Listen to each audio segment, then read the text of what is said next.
All right. No, don't remove it forever. How's everyone today? Oh, what's going on here? It's not taking us over to Facebook today. There we go. Now it says I'm live. Okay, wacky stuff. Welcome to Mondays. Mondays, where things don't want to always go the way you want them to. You know, that's okay. The start of the show, we usually start slow, and then we start getting our viewers. Okay, all right. It's Monday. Bob's back. Biker News Canada. Again, sorry about the weekend. Actually, usually I don't do too much on Saturday and Sunday unless something pops up or whatever. But the Friday night ones, they're bumming me out. That's why I'm supposed to tell you what's going on for that weekend coming up.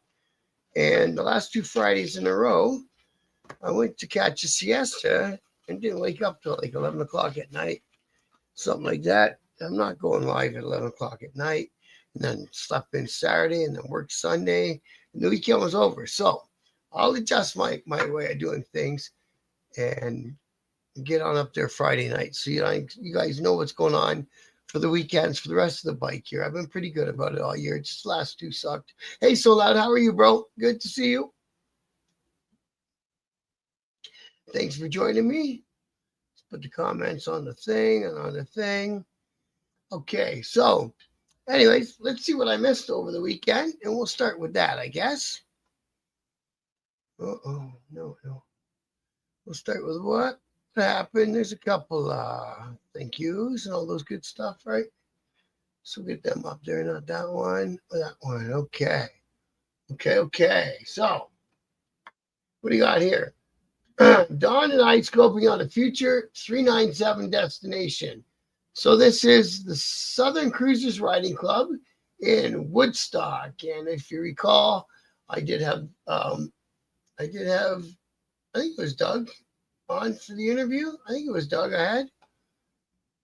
And these guys are growing up this chapter pretty quick. Now they're looking for their clubhouse, which is good to have in the winter months.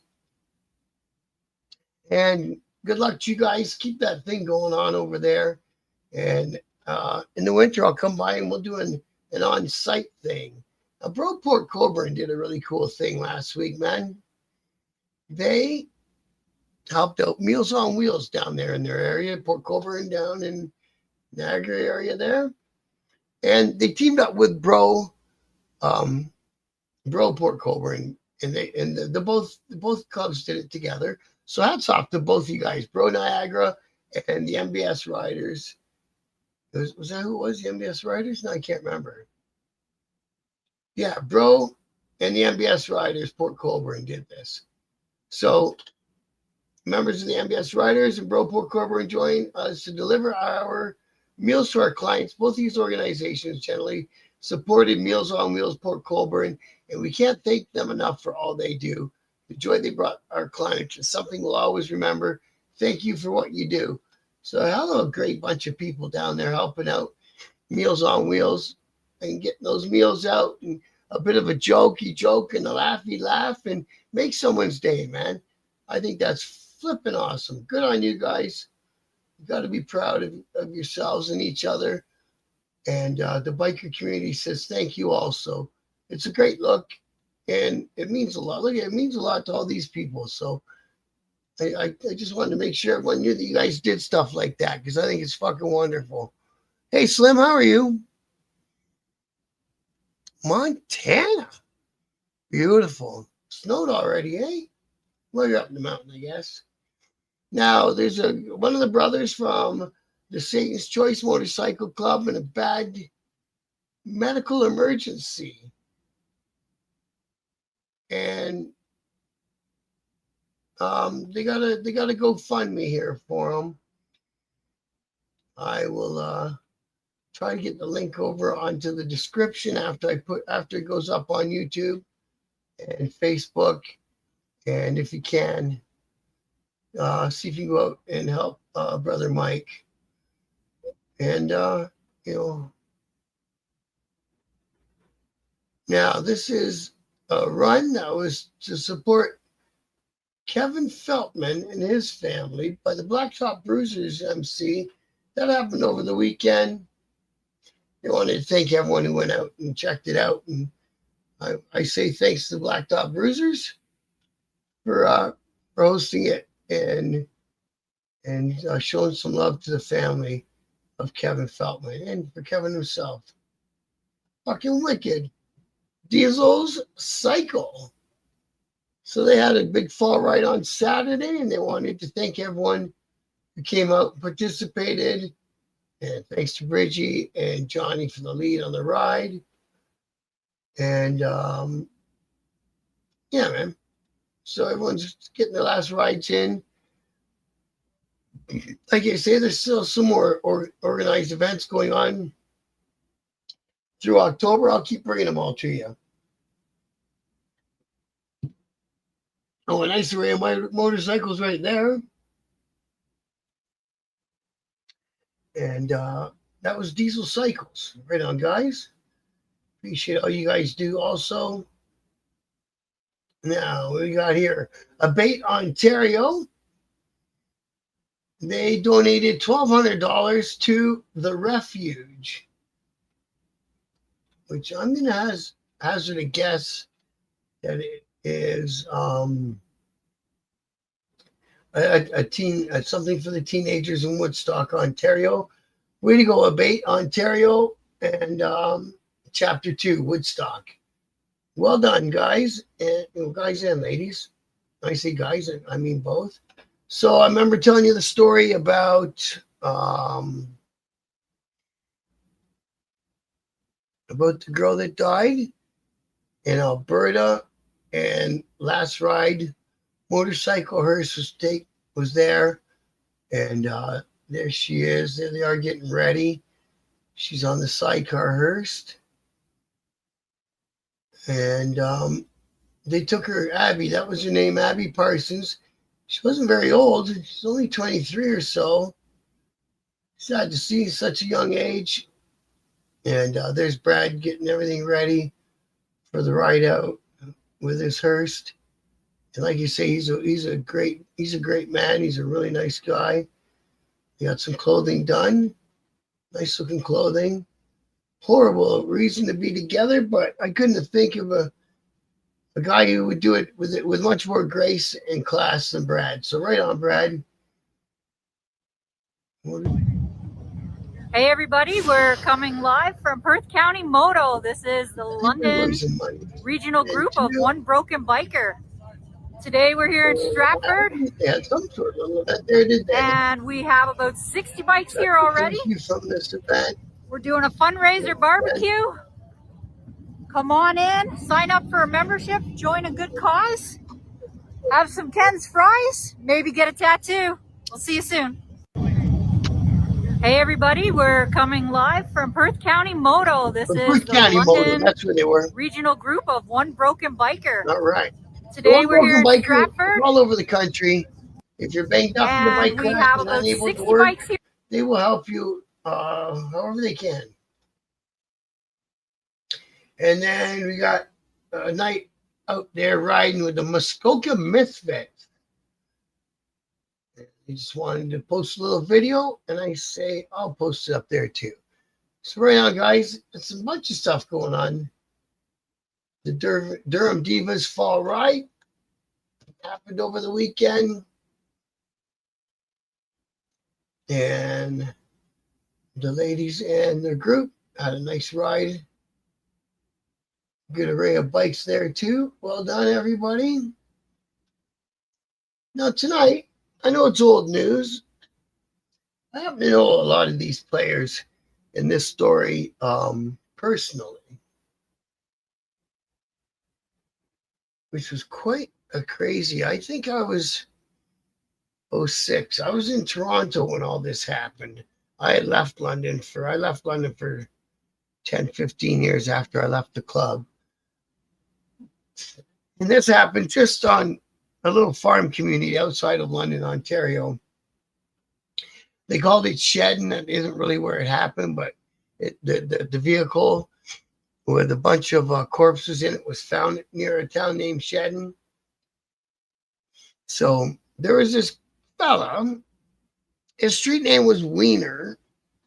He used to be a member of the Outlaws Motorcycle Club back before my day, but he was always around town. So the Outlaws kind of, you know, instead of ending things crazy, because no matter how it was going to go with Wayne or Wiener, to end your friendship with him, it wasn't going to have a happy ending sort of thing. It was going to be a problem.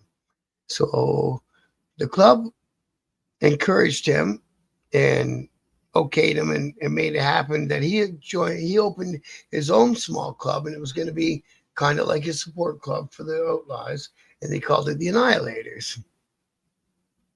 So that was that. That was Wayne on his own journey in life. So he did it. He opened up the Annihilators. He had a chapter in Woodstock and a chapter in St. Thomas, another two mid-sized cities inside of Ontario. And then over the years, it closed.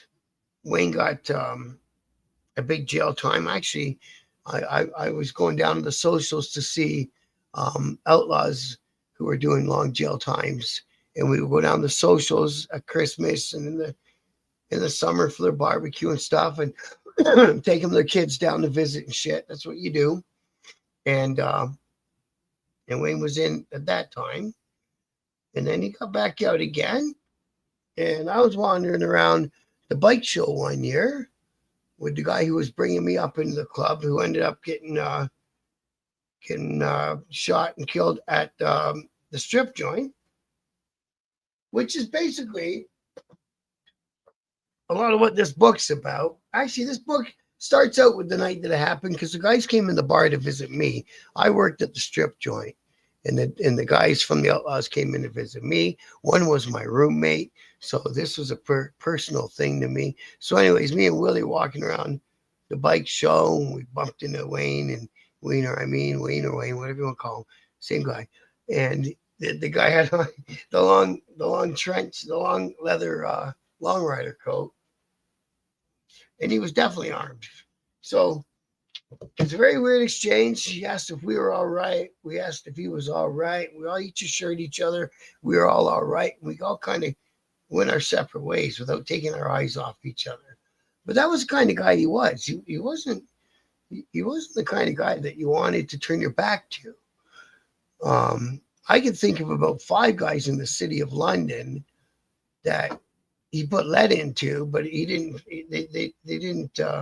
They didn't succumb to it, and some of them was because he hit him in the buttocks and stuff like that. But that was the kind of cat he was.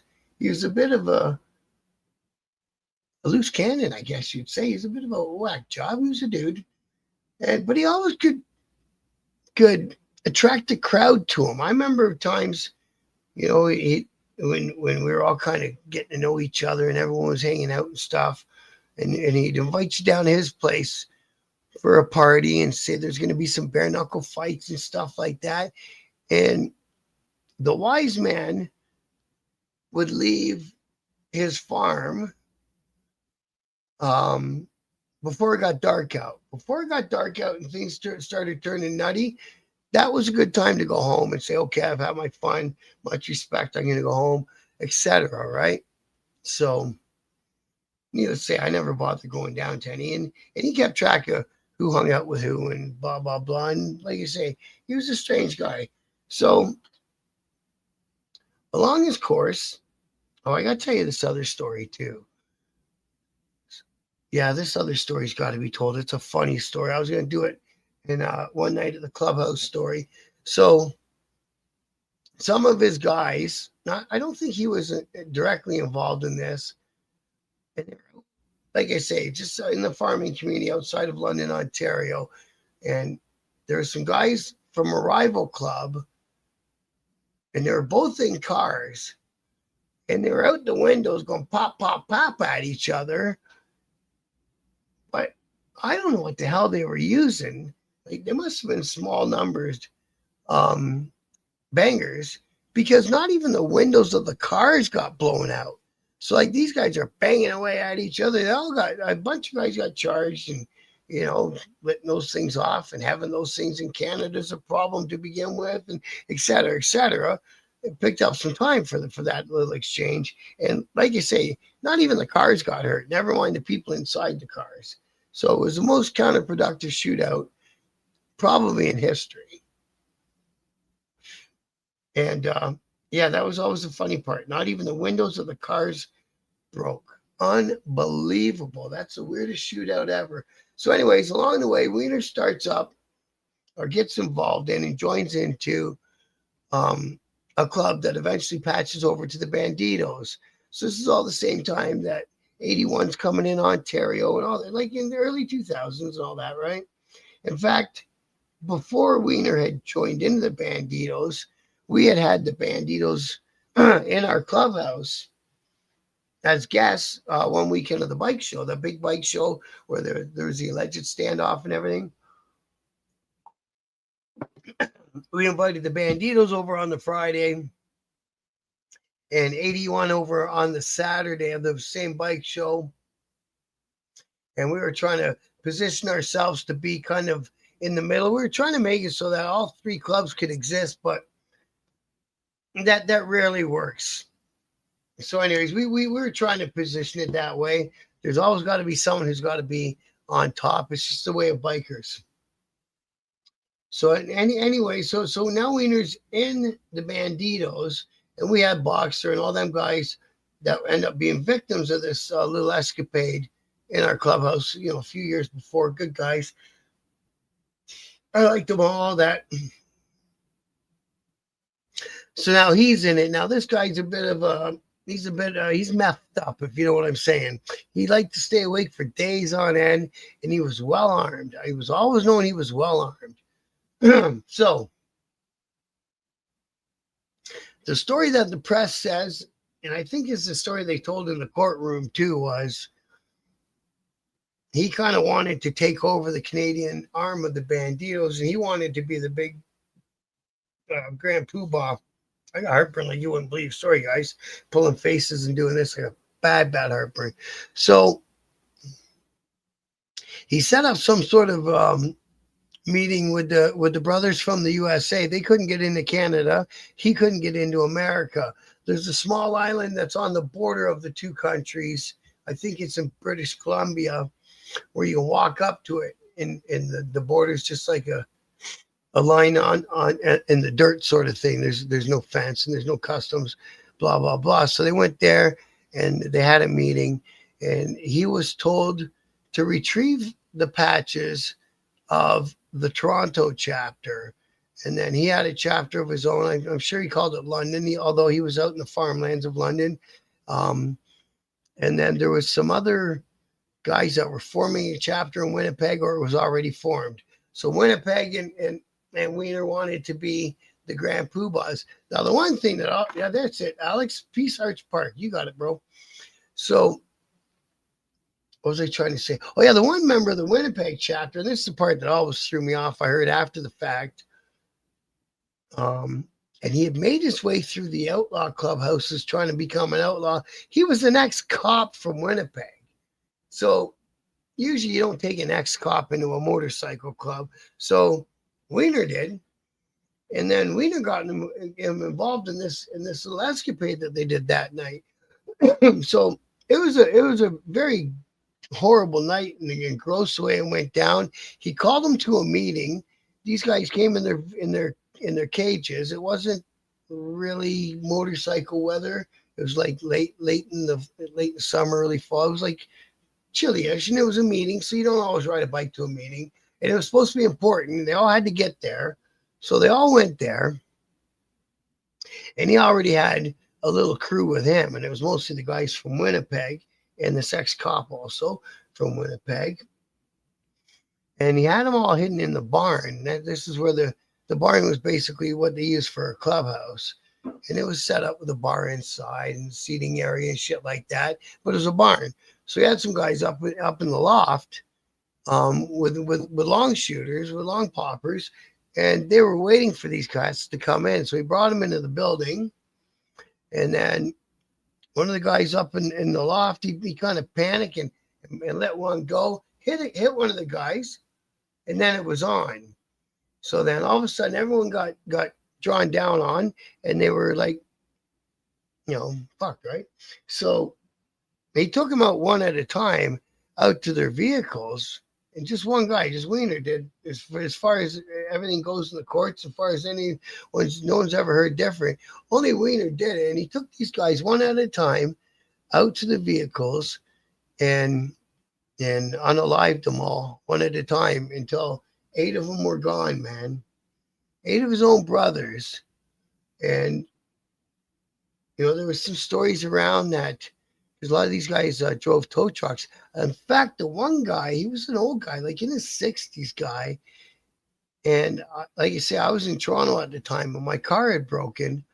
And I called a friend of mine who was in another motorcycle club, and I was an ex outlaw, etc. And I said, I need a friend over to tow my car. I want to pay full price. And it was this George fella, and he's one of the victims. And so he took them all out, and he did what he did, and he did little dances about it. He threw their stuff in the fire pit and burned what he could, cell phones and pieces of clothing and all this bullshit. So they lost, they lost a whole bunch of guys. So 8 guys, and then the 6 guys who did it all got arrested. And I think one guy, of course, flipped as soon as they got arrested. So you had Michael Tad Sandham. He was the ex-cop. I think he's the guy that flipped. I'm pretty sure he is. And yeah, one of the guys from the Toronto crew that got unalived had Jewish heritage, and Wiener was a huge neo-Nazi kind of guy. He used to cut the Swazi into his lawn so that when the cops were flying over with their airplanes and helicopters, that's what they would see. He was quite a loon. And one of the other guys was part Jamaican, and all that didn't fly either with Wiener. Like you say, the white supremacist Nazi thing and all that. Flans was a Jew. I'm just looking at the Wikipedia story. There's another guy named Boxer, and he was kind of like the boss, and he was from Chatham area, and he was a biker, but he wasn't a criminal biker. Let's put it that way. He was a biker who went to work every day, did his job, went home to his wife and his kids, and then in the evenings and on weekends, he would put on his Bandido patch, and he was a Bandido. As far as I know, he's still kicking down there in the penitentiary, Alex. I haven't heard any different from him. And I'm sure if anything happened or if he passed inside the pen, I would have heard about it by now.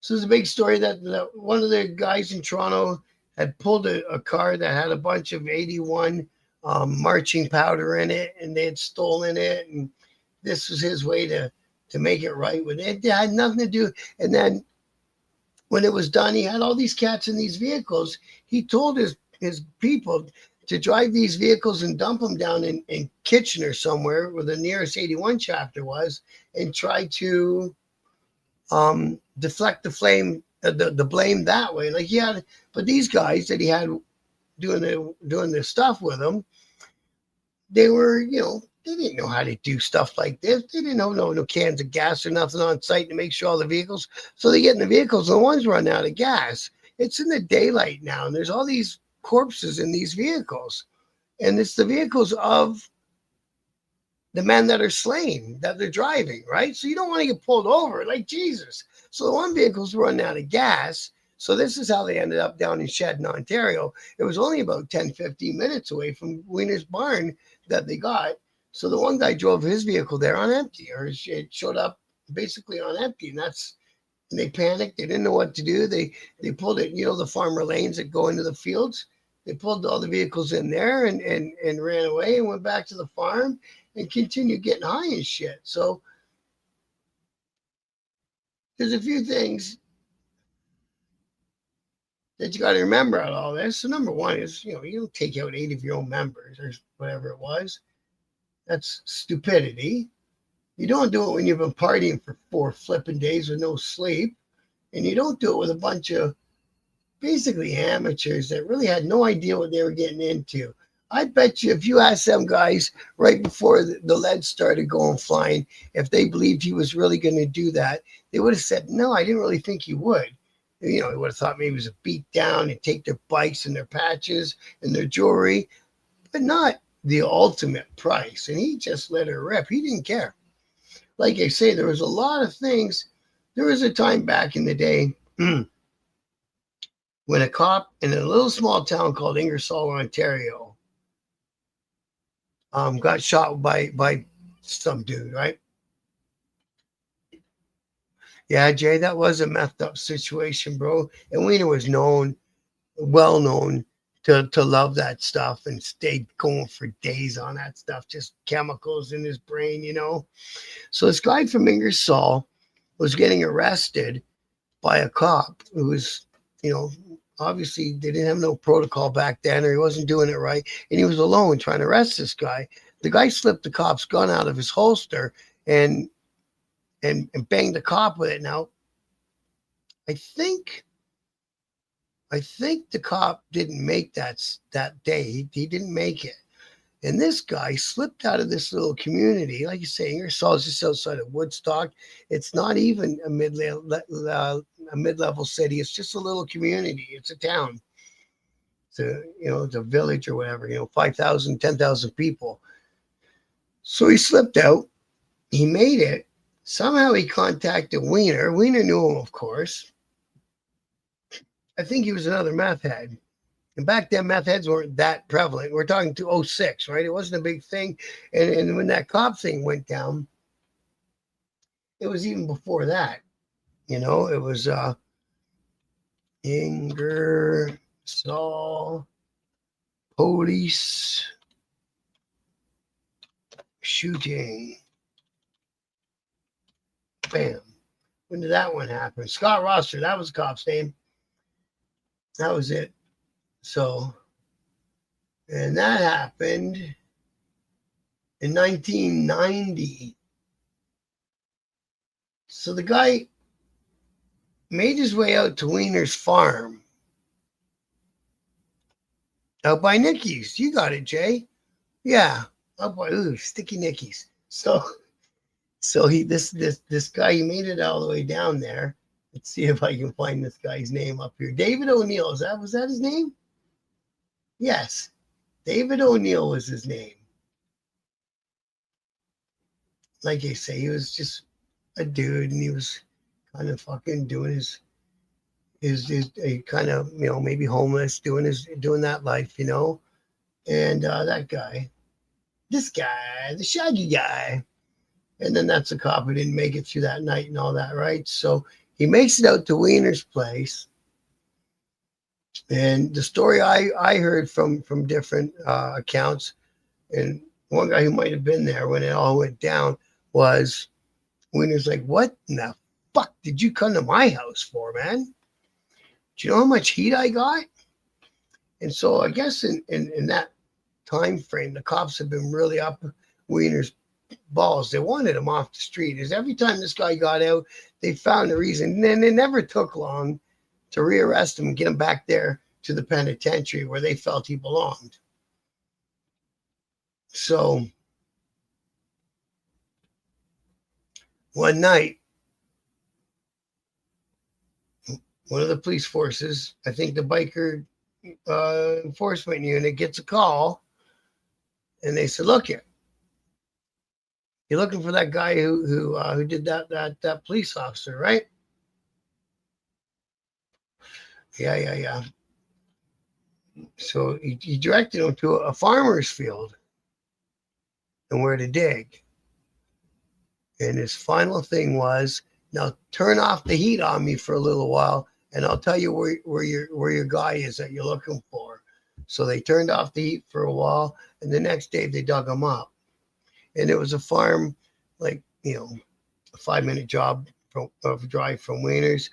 Now Wiener obviously never got charged or convicted for it because nobody knows who did what, but that's where the guy ended up, and that's where the guy got found. Strangely enough, years later, after what happened with the Outlaws, two guys that were coming to visit me at the strip joint, and some fool unalived them. The guy who had bailed them two fools out because they were on bail that night when that happened, the guy who bailed them out, he got found in the same field. Coincidence? I don't know. So there's some crazy stuff that's happened down this end of the province. Thankfully, it's all cooled down. In the meantime,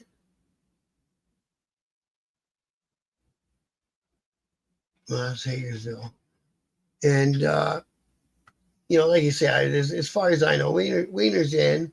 I think he's staying in. He ain't coming back to the street.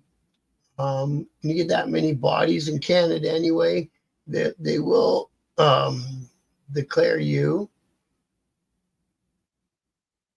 a dangerous offender, and they will hold you for your natural life.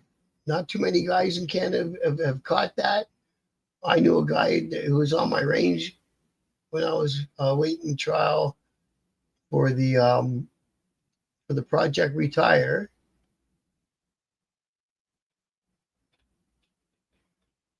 And so I'm just doing this. I'm just scanning over the Wikipedia version of that story. Usually Wikipedia is fairly close.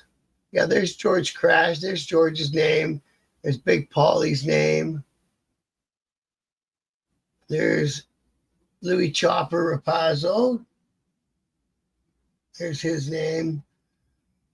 And they called themselves the No Surrender Crew. So they didn't surrender. And when he got the Boxer, apparently, Boxers, he said, something about trying to give him an out or trying to, kind of belittling him when the guy knew what was going to happen to him. And the guy just said, listen, man, just take me out there. Let's get this over with.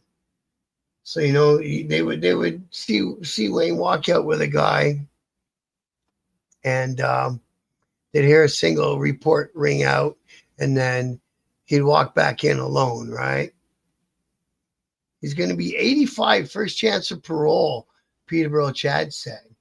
Wow. So they didn't DO him then. If they're going to give him a parole hearing, it doesn't sound like they DO'd him. Maybe they're running the 25s after each other, but I don't know if they can do that in Canada.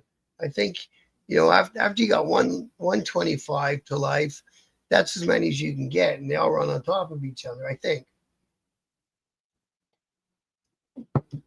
Now, personally, I don't know why I say this, but I'm always surprised that nothing ever touches. He's only a little fella. He never gets touched inside, behind the walls. Behind the walls, he's at home. I met him. He was growing a garden, for fuck's sake, out in the yard. I met him out at that social. So yeah, and he gave a guy named Mushy a hard time because he wouldn't finish one of the guys off. Oh, Flans. Yeah, so that's quite it's weird to say now when some shit like that happens around your small city. London's under 500,000 people, and it's the biggest city around to where that happened. That sort of news stays around for a long time. So after it happens, then the course of the investigation, some of these guys made it back to Winnipeg after that night went down. Don't know how, but they did. And Most of the guys were still inside the place getting wasted. And the worst thing was the cops had that place under surveillance that weekend, and they watched the guys from Toronto roll in, and then they pulled off their surveillance team at a certain point in the middle of the night. And it's at 3 a.m. when all the crazy shit happens. If you've been to a biker party and you're seeing the moods and the attitudes and the personalities of guys around 3 a.m, things start changing in the biker party. I've seen all sorts of crazy shit start happening at 3 a.m, and it's usually done by about 5 a.m. when the sun's coming up. You know what I mean? I can't tell you some of these stories because I don't know if they get people in trouble or even me in trouble for telling them. So I ain't telling them. But yeah, I've seen some weird shit go on at biker parties in the middle of the night. Weird shit. So yeah, that ex-cop guy from Winnipeg, he got away from the scene. And like you say, the cops arrested him in Winnipeg somehow. And then one of the guys, HM, is that Sandham? HMS. Yeah, so HM, of course, testified for the Crown, and he got full immunity and $1,300 a month for the rest of his life and free rent in exchange for wearing a wire and turning Crown evidence. So he wore a wire while they were talking to Mushy and Averina, who were still rolling, getting that Winnipeg chapter up off the ground. And it's time to one guy, his mother sewed on it, the fat Mexican on the back of his cut. Which I guess the guys in Texas were not overly thrilled about, man. You got that, Jay. You got that one. So he rolled. Another guy I know, he was in the provincial jail down here in London when these guys were waiting trial. And he tried to soak his floor with acid and all that stuff that he tried to do. Try burning their clothing and all that stuff that you do. Oh, and they got Sandham on the wiretap boasting about he did 3 of them out of the 8. Well, I don't think he did. I honestly don't think he did. So yeah, that was the part that killed me, right? So they, like you say, they had the place under surveillance. Middle of the night, they pulled their surveillance. They watched some guys from Toronto arrive. They never watched them leave. And then the next morning, they were finding all of their corpses in all these vehicles. And apparently, like the one was a hatchback. The one guy was a big fat guy, and they could barely get him in the vehicle and get the hatch shut down. The other guy showed up in his tow truck, and there's a tow truck out there in this farmer field. It was a total shit show. But again, that's why you don't do math while you're doing some crazy work like that. And if you ever seen the police interrogation of Wayner, he's sitting in that cop shop thinking like, it's a joke, it's a laugh, ain't nothing to worry about. I should be home by supper time. Come on, let's get this underway. I didn't do nothing. So the 3 from Winnipeg, Dwight, Mushy, Marcello, that's who my buddy was on the range with, and then that Sandham guy. So it wasn't the ex-cop that rolled. I could have swore it was. That's interesting, eh? And then they were 8 counts of first-degree murder, along with Wiener, of course. So that's 4. Where's the other 2? 1 rolled. I thought they got another one, and yeah, there they are talking about Boxer, who was the regular family man who was a biker on nights and weekends. They called him Boxer. He was a really good guy. Palestine. Yeah, I don't know what happened to the other guy. Oh, here we go. No, that's the lawyers. You're not going to get too many lawyers that really want to take a case like that. 1, 2, 3, 4, 5, 6. There's 6 names. Arviana, Gardner, Calistine, Mather, Mushy, and Sandham. So that's all 6 of them. And they all pled not guilty, of course. And 2 of them portrayed Sandham as cold-blooded, ruthless schemer who manipulated Calistine into doing this, which is possible, right? But Calistine didn't need manipulating, and he was usually the manipulator. So, and then these same 2, so 2 of them, testified, obviously with the Crown, Crawford and Cudmore. Oh no, that's lawyers, because I used Cudmore as a lawyer before. That's lawyers. Portrayed Calistine as a bloodthirsty, deranged psychopath who pressured Sandham into committing the massacre, and the lawyers for the rest blamed both Sandham and Calistine for their actions.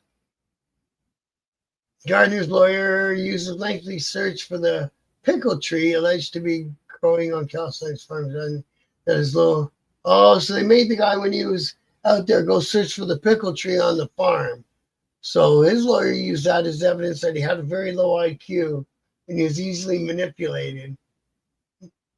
That shit don't help you. You don't have to be smart to be convicted, bud.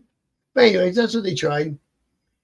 And the 2 defendants took the stand, Sandham and who? It was unfair.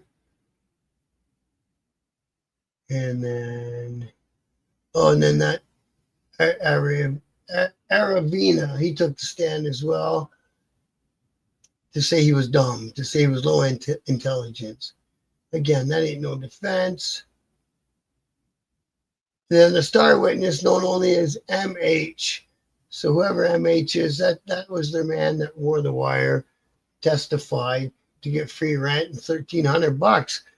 Like that's only double an OW check he agreed to sell himself out for. For immunity. So that was it. So you got 44 guilty verdicts for first-degree murder, 4 for manslaughter, and it was the largest murder convictions ever produced from a single criminal proceeding. So they got a few records out of this deal. It was a weird case, man. A weird case. It's a very weird case when, like I say, when it's people that you know, that you've met, that you became friendly with, then all of a sudden, weird things can happen in the 1% world. And, it happens from time to time. It doesn't matter what club you're in. But that was a strange one. Like you say, we were kind of friends with these guys. And then the madman from Shedden, he wasn't even from Shedden. He lived in, what's the name of that little town? It just slipped off my head. It starts with an M. It's just down by the reservations down there, just outside of London. Morning, Mountain Woman. Good to see you. That's 5 times today. Nice. Tomorrow, though, I'm going to go out and do some shit. I'm not going to get in on all the other podcasts. I say that now, but today I didn't have no ambition today. I wasn't feeling it. I worked yesterday, so I wasn't feeling it today. And so I figured we'd go through that one again. Like you say, everyone knows that story. It's been around for a long time, but it's still not a bad story. It's kind of a cautionary tale. You get in with a guy, evening, morning, whatever. You can have a crew, and you have that one guy in your crew, and he's like a wacko. And some guys, when they get that piece of steel in their hand or whatever, they want to do something bad with it, man. And some guys, maybe they shouldn't have that piece of steel in their hand and whatever. You know what? I think if you got a guy in your outfit who's like that, be good advice to either get him the hell out of there. He was 60 when he did all that. like he was older then than I am now. You know what I mean? He had no issue doing that at 60 years old. Yeah, my advice would be either to remove yourself from that group or to do what you can to remove him without putting your own life at jeopardy, right? Because if he knows, you're next. That's our story of the Bandido, as they dubbed it up here, the Bandido Massacre. And it was weird because the Bandidos were first coming into Canada by way of the Rock Machine. And then, of course, when they patched over those Rock Machine guys at first, those guys, and the 2000 patch over in Montreal, the big patch over in Ontario in 81, those guys went with. So it looked like the Bandidos were done in Canada. And then a couple of the smaller clubs went and picked up the Bandido patch and gave it a try. And then that's how they ended up with Wiener in their club and all that. And then all this shit happened. And as far as I know, to this day, the Bandidos world, and they've got a good club worldwide, man. And a big club. They've done lots of stuff. They're tight on their thing. They're really tight in Texas, right? You don't want to try to be another club down in Texas without getting their okay. Now, obviously, some clubs do it. I'm not saying nobody ever has, but it's easier not to beef with them, especially in Texas. And they've never tried to come to Canada since. They wrote Canada off. They're like, no, we're good. We had our experience up there because it's horrible press for the club as a whole. You know what I'm saying? Stuff like that goes on. You know, I know other stories of other members of other clubs before my time where one of the guys out of the blue rolled, and the cops came and the army came and they blocked off his house, and he lived in one of the houses that the club owned, got all of his shit out of there, and then took off with him. Yeah, they're really big in Washington State.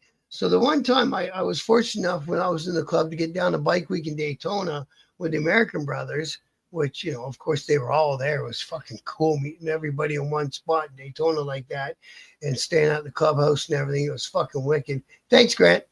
And I met a couple of the guys from Bandidos, Washington. Had obviously called and said we're coming down, and the bosses in my outfit down there said, well, come on by the clubhouse and hang out with us for one of the nights. And they did. And everything was cool. There was no bullshit. And I think I met George down there too from Washington State that ended up getting kicked out because he patched in a guy who ended up being a snitch. So that was kind of a bummer on George's part because he was trying to get the violence out of the club a little bit. All the guys that are the leaders of these big clubs, what they call the big three, the big five, whatever you want to call it, they understand. And the guys in the clubs also understand that all these hostilities and shit aren't good for press. They're not good for trying to keep whatever businesses you got going running smooth, and they're not good for the amount of heat that they bring on the whole biker scene in your area, right? So, it's usually kind of better if you can not to have big shit like this go on just because of the press and the negativity that you receive, right? So that's what I got for you guys on a Monday night. It's going to be a little different going through the winter, guys, just so you know. With less and less bike events going on, obviously, on two wheels anyway. So I'll bring you what I can in the biker world anyway. So this Thursday, I'm going to have the pleasure of going to, I don't even know, I might have even had him on before. His name's Dave